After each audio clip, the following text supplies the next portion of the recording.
Have you ever wondered what can happen when a single act of courage brings together two people from completely different worlds? This is the story of Ryan Carter, a humble teenager from the rough side of Chicago who risked everything to save a wealthy woman. What he never could have imagined was that this moment of bravery would uncover a secret tied to his past, a truth powerful enough to change both of their lives forever. Stay with me until the end, because the twist in this story will leave you speechless. And before we begin, don't forget to hit that like button and subscribe so you don't miss any of our powerful stories. Ryan Carter's mornings always started before sunrise. The blaring horns of buses rushing down the busy avenue outside were his alarm clock, and the peeling paint of his bedroom walls was the backdrop of his dreams. His room was small, filled with second-hand furniture barely holding together. In the corner, his younger brother Daniel slept on a mattress directly on the floor, curled up beneath a thin blanket. Ryan always tiptoed so as not to wake him. Their mother, Linda Carter, was already up. A single mother worn down by years of struggle, she ran a modest fruit stand at the neighborhood market. Every morning, Ryan would help her load crates of apples, oranges, and bananas into their battered pickup truck. Linda carried herself with strength, but Ryan saw the exhaustion etched into her face. Her hands were cracked from long hours of labor, her eyes shadowed by worry. And yet, she smiled at him with gratitude. "Things will get better, Ryan," she whispered, as if saying it aloud might make it true. He always answered with quiet conviction. "They will, Mom. I'll make sure of it." At school, when he managed to attend between shifts at the market, Ryan was not the kid with the neatest notes or the highest grades. What stood out about him was his courage. If he saw someone getting picked on, he stepped in. If a classmate was humiliated, Ryan spoke up. His loyalty and sense of justice earned him quiet respect, even if he didn't have the money or the style to fit in with others. Their neighborhood was one of contrasts. Children played basketball on cracked asphalt courts, while in the distance, the glittering skyline of Chicago stood tall, symbols of wealth and power that felt like another universe. Ryan often gazed at those towers, not with envy, but with determination. He believed his path wasn't written in stone. Life had been unfair, but he refused to accept that poverty would define his destiny. On the other side of the city, behind tall iron gates and manicured lawns, Catherine Whitmore lived a life that seemed untouchable. She was a woman in her early 50s, always immaculately dressed, with diamonds that sparkled under every chandelier. To the outside world, she was the epitome of success. A widow of one of Chicago's wealthiest businessmen, owner of a fortune that guaranteed her every luxury. She was often seen at charity galas, art exhibits, and high society luncheons. Her name carried weight. Her presence commanded attention.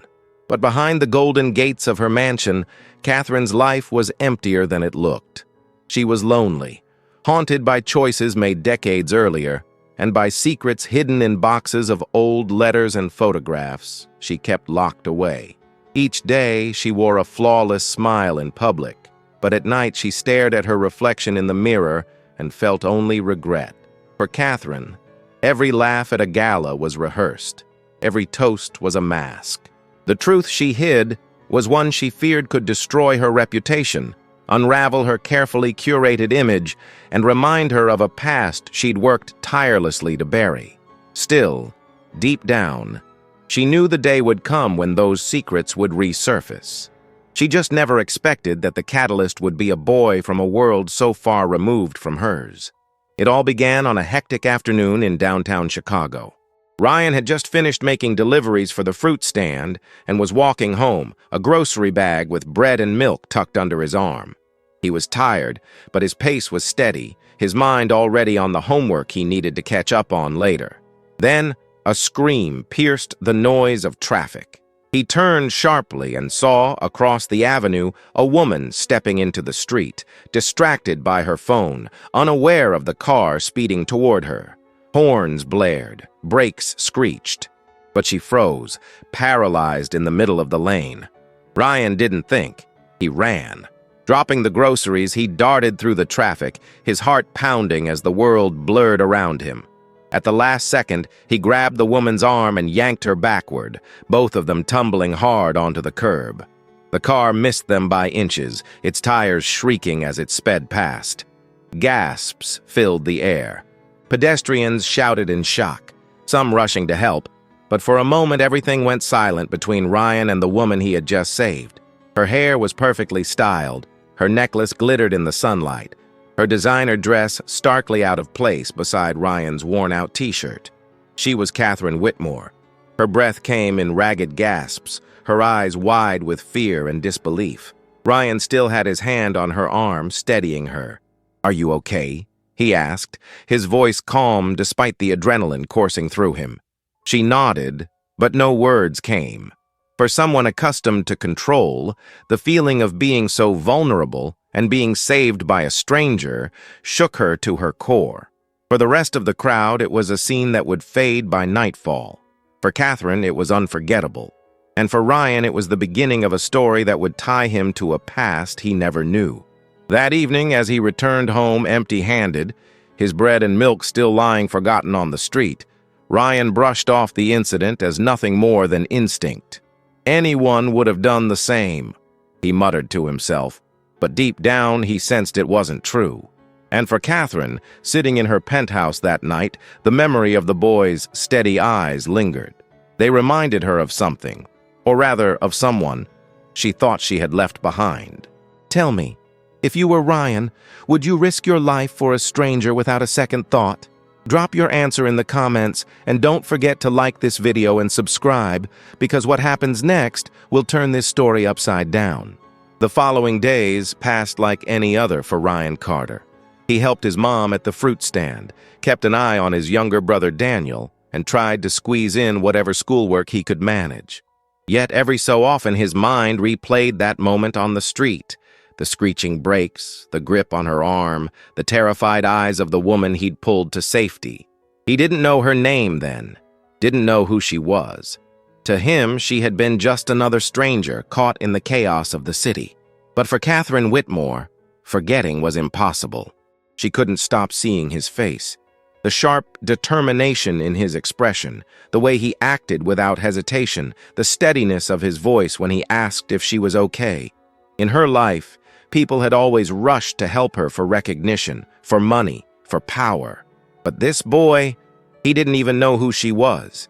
And still, he risked everything. By the end of that week, Catherine had made up her mind. She needed to find him. Her driver dropped her at the city's open-air market on a warm Saturday morning. She didn't belong there, and she knew it. The air smelled of roasted peanuts, fried food, and fruit left too long in the sun. Vendors shouted out prices, kids darted between stands, and the hum of life was loud, messy, and real, so unlike her polished world of silk gowns and chandeliers. When she spotted the fruit stand with the hand-painted Carter's Fresh Produce sign, her heart skipped. Behind the table, piled with apples and bananas, stood Ryan, his sleeves rolled up, his hands moving fast as he bagged produce for customers. He looked nothing like the young men her world was full of. He wasn't polished, he wasn't privileged, but there was something in his presence, something that reminded her of a long-buried past. "May I help you, ma'am?" Ryan asked when the line thinned. His expression froze the second he recognized her. "It's you." Catherine offered a small, almost nervous smile. "Yes, I wanted to thank you properly. You saved my life." Ryan shrugged, uncomfortable with the weight of her gaze. "I just did what anyone would do." But Catherine shook her head. "No, most people would have hesitated. You didn't. You deserve more than a simple thank you." She reached into her purse, pulling out an elegant card embossed with her name and number. "Please call me. I'd like to do something for you."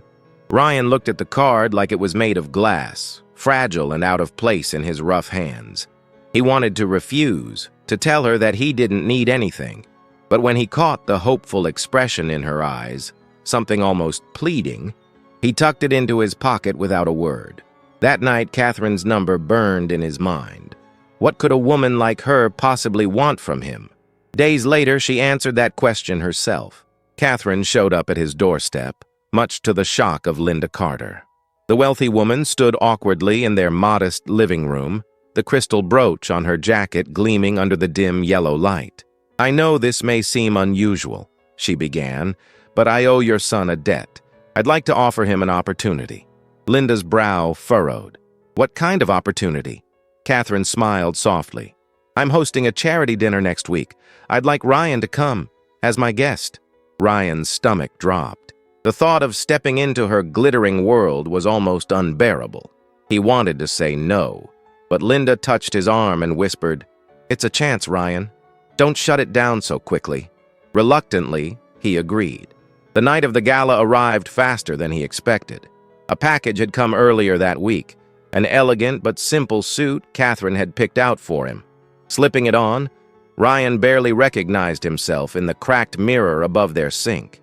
His mother wiped a tear from her eye. "You look like your father," she whispered. At the Whitmore mansion, lights blazed from every window. Valets parked gleaming cars while photographers snapped shots of glamorous guests. Ryan stepped out of Catherine's black sedan and immediately felt the stares. Whispers rippled through the crowd. "Who's the kid? Must be some charity case. Why would she bring him here?" Catherine ignored the murmurs and placed a reassuring hand on his shoulder. "Walk tall, Ryan. You have nothing to be ashamed of." Inside, chandeliers sparkled, violins played, and servers in white gloves floated between tables carrying champagne flutes. Ryan had never seen anything like it. He kept his head high, but his chest tightened with every cold glance. At dinner, Catherine rose to speak. "Tonight, I don't want to talk about wealth or privilege. I want to talk about courage. A week ago, I was saved by a young man who risked his life for a stranger. That young man is here tonight. Please meet Ryan Carter." Applause filled the room. Ryan stood slowly, bowing his head in acknowledgement, but the clapping felt hollow, the kind of applause given out of politeness rather than admiration. He sat down quickly, cheeks burning. The rest of the evening dragged. The guests avoided him, speaking to Catherine instead. When they did address him, it was with condescension thinly veiled as courtesy. "So, young man, what do you plan to do with your life?" one banker asked, smirking. Ryan clenched his jaw. "Work. Provide for my family." The banker chuckled and turned away, uninterested. By the time Catherine drove him home, Ryan was silent, staring out the window. She finally asked, "You're upset?" He exhaled. "I don't belong in that world. They made sure I knew it." Catherine's voice softened. "Don't let their judgment define you. You're braver than any of them." But Ryan shook his head. "Respect isn't won in banquet halls. It's earned out here in the real world." Catherine didn't argue. She simply studied him, and for a moment she saw not just courage, but a familiar fire in his eyes. A fire she had seen once before in someone from her own past. When Ryan returned home, Linda was waiting anxiously. "How was it?" Ryan gave a short laugh, bitter and tired. "Like stepping into a cage. I'll never do that again." But even as he said it, he couldn't shake the feeling that Catherine's attention wasn't just gratitude. There was something more behind her eyes, something that had nothing to do with the accident on the street. And he was right. Later that night, Catherine sat alone in her mansion, rifling through an old box she hadn't touched in years. Inside were faded letters, photographs, and a memory she had tried to bury. Her hands trembled as she pulled out a picture of a young man, Ryan's father. She pressed it to her chest, whispering into the emptiness, "How did fate bring me back here, to him, through his son?" For the next several days, Ryan tried to push the gala out of his mind. He returned to his usual rhythm, waking before dawn, hauling crates of fruit with his mother, making sure Daniel got to school on time. But no matter how hard he tried to bury the memory, Catherine Whitmore lingered. Not the glamorous version that appeared in magazines, but the woman who looked at him during the dinner with an intensity he couldn't explain. Every time he caught himself thinking about her, he grew angry. Why should he care what she thought? He was just a kid from the South End scraping by. And yet, there was something in her eyes, sadness, regret, that kept gnawing at him. One evening, as he stacked boxes behind the fruit stand, Catherine appeared again. She wore jeans and a simple sweater this time. No diamonds, no chauffeur. It startled him. "What are you doing here?" he asked sharply. "I wanted to see you," she admitted, her voice calm but hesitant. "I thought maybe we could talk." Ryan wiped sweat from his brow, frustration bubbling. "Talk about what?" "I'm not your project, Mrs. Whitmore. I don't need saving." Her lips trembled, but she held her ground. "I know you don't. That's not why I'm here." She glanced toward Linda, who was helping a customer at the front. Lowering her voice, she added, "Ryan, there's something I need to tell you. Something about your father." The words hit like a thunderclap. Ryan froze, his chest tightening. "What about my father?" Before she could answer, Linda approached, smiling politely. "Evening, Mrs. Whitmore. Can I get you something?" Catherine straightened instantly, the mask of wealth sliding back into place. "No, thank you. I was just leaving." She touched Ryan's arm lightly before walking away. Ryan stood rooted, his pulse hammering. What could she possibly know about his dad? He barely remembered the man himself. Only fragments of laughter, a strong hand lifting him up, a shadow of a figure who was gone too soon. His mother never spoke much about it. And now, out of nowhere, a wealthy stranger claimed she had answers. That night, Ryan confronted Linda. "Mom, what did Dad do before he died? Who did he know? Did he ever cross paths with the Whitmores?" His mother's face drained of color. "Why would you ask that?" "Because Catherine Whitmore came here tonight, and she said she had something to tell me about him." Linda's hands shook as she set down a dish. "You stay away from that woman, Ryan. Whatever she has to say, it's not for your good. Some things are better left buried." He had never seen his mother so shaken. It only deepened his suspicion. The next afternoon, Ryan found himself walking toward the Whitmore estate. He told himself he just wanted answers, to end the torment. The iron gates loomed above him, but before he could lose his nerve, a guard approached. "You here to see Mrs. Whitmore?" Minutes later, Catherine appeared at the door, surprise flickering across her face. "Ryan, I didn't think you'd come. Tell me," he demanded. "Whatever it is about my dad, I need to know." She ushered him into a quiet sitting room. Sunlight spilled across antique furniture, but the atmosphere felt heavy, suffocating. Catherine sat opposite him, her hands clasped tightly in her lap. "Your father," she began softly, "wasn't just another man from the neighborhood. His name was Michael Carter, and years ago he and I—" She trailed off, struggling. "We were close, very close." Ryan's heart pounded. "Close? What are you saying?" Tears welled in her eyes. "I loved him, and for a time, he loved me too. But our worlds were different. My family would never have accepted it, and eventually, we were torn apart." Ryan stood, pacing the room, anger rising. "You expect me to believe this? That a man like my father, who worked himself into the ground to keep food on the table, had some secret romance with a millionaire's daughter?" Catherine's voice cracked. "Not daughter. I was young, yes, but already married. Trapped in a life I didn't choose. Michael was freedom. He was the only person who ever saw me, not the fortune or the name. And when I see you, Ryan, I see him again." The room spun. Ryan's fists clenched. "So what? You left him. You chose your world over him. And now you show up in mine, after all these years, to what? Ease your conscience?" Catherine didn't deny it. "Yes, maybe that's part of it, but you deserve the truth. And I can't keep it locked away any longer." He wanted to scream, to tell her to leave his family alone. But before he could, the door opened and Linda stormed in. "I told you to stay away from him," she snapped, her voice sharper than Ryan had ever heard. "He's my son, Catherine, not yours. You don't get to drag him into your guilt." Ryan looked between them, his head spinning.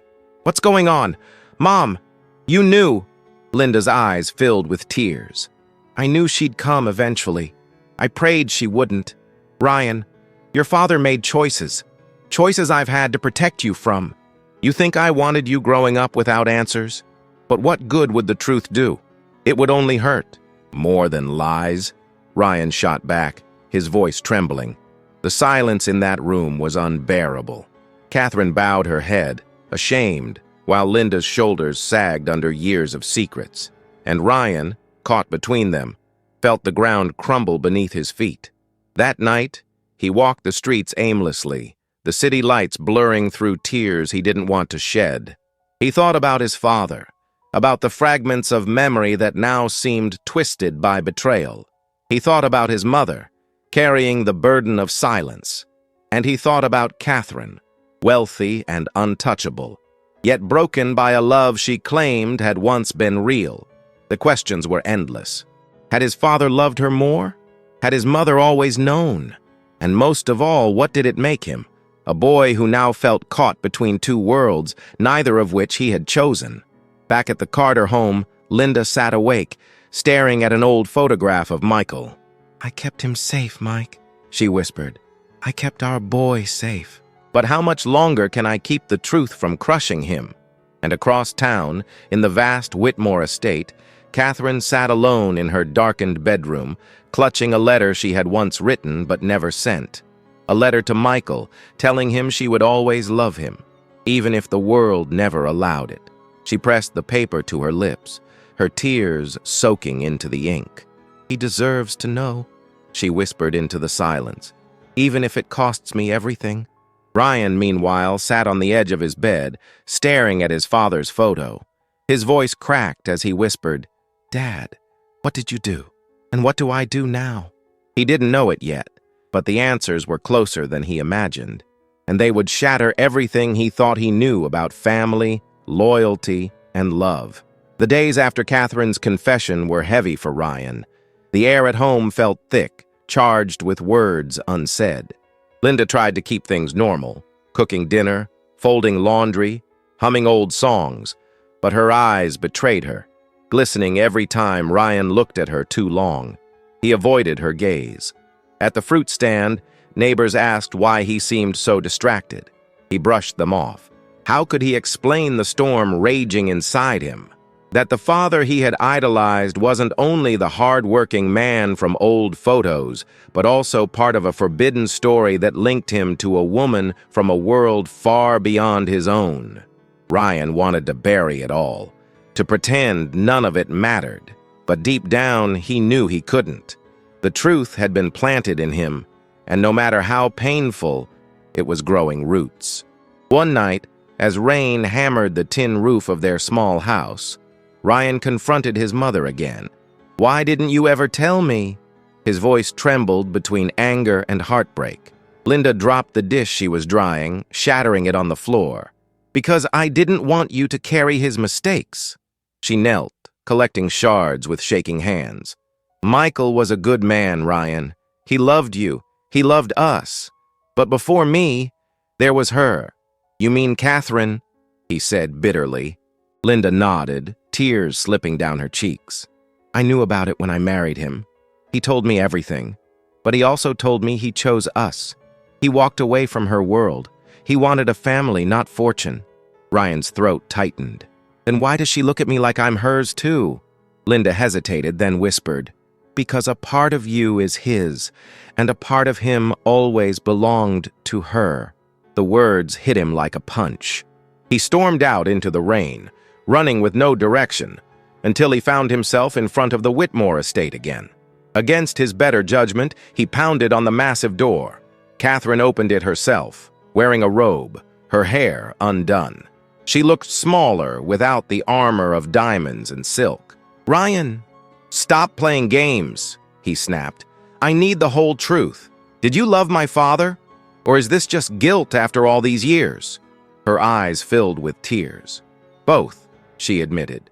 "I loved him in a way I never loved anyone else. But yes, I feel guilty, because I let society dictate my choices, because I let fear win, and because when he left, I thought it was over. But then I saw you, his face in yours, and it all came back."